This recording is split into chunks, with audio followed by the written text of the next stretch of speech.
Mkurugenzi mtendaji wa taasisi ya moyo ya Jakaya Kikwete JKCI Dr. Peter Kisenge amewakumbusha Watanzania kuzingatia utaratibu wa kupima afya zao mara kwa mara ili kutambua mapema iwapo na changamoto za kiafya. Akizungumza katika kliniki mpya JKCI Kariakoo, Dr. Kisenge amesema kutambua changamoto mapema kunawezesha upatikanaji wa matibabu. Taarifa kamili na mwanahabari wetu Gervas Motebela.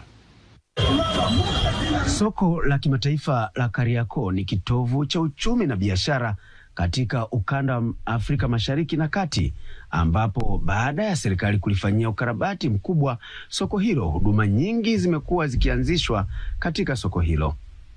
Shilingi bilioni 1 zimetumika katika ujenzi wa kliniki ya Jakaya Kikwete tawi la Kariakoo, kitendo kinachoelezwa kusogeza huduma za matibabu karibu zaidi na wananchi, huku kambi hiyo ikihusika kupima magonjwa mbalimbali bila malipo. Mimi nafanya biashara Kariakoo. Niliposikia mambo kuhusu kupima macho, nikabidi nije kwa sababu vitu vinakuwa vipesi. Pia hata wapita njia nahisi tutasaidia, sababu kuna watu wengine tena zakaja. Sasa bana, mimi najisikia vibaya, nahitaji sehemu hapo ambapo naweza kupata huduma karibu. Wajitokeze kwa wingi sana, waje kupima afya zao. Ukishajua afya yako ipoje, basi unajua na ufanyeje. Wito wa kujenga utamaduni wa kupima afya ukasisitizwa. Lakini mimi nawasihi wajitahidi kupima afya kwa wakati, kwa sababu mtu anakuja hapa wakati kashaathirika karibu kwa 75%. Ndio anakuja kwa sababu hana namna, mwili umemzidi, homa imekuwa ni kubwa. Mkurugenzi mtendaji wa JKCI Dr. Peter Kisenge amesema wameanzisha kampeni ya Jua Namba Zako ili kuwasaidia wananchi.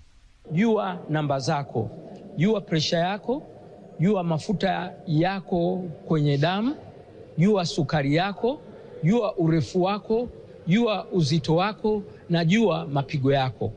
Hivi ni vitu ambavyo ukivifahamu mapema na ukavijua, inakuwa ni rahisi sana kutibu haya matatizo.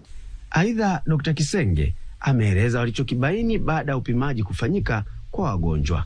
28% walikutwa na matatizo tayari, mioyo yao imeshapata shida kwa sababu walikuwa na presha za juu na zimeenda kuleta madhara, na wapo kama chini ya 5% walikuwa hawajijui kabisa kwamba wana shinikizo la damu.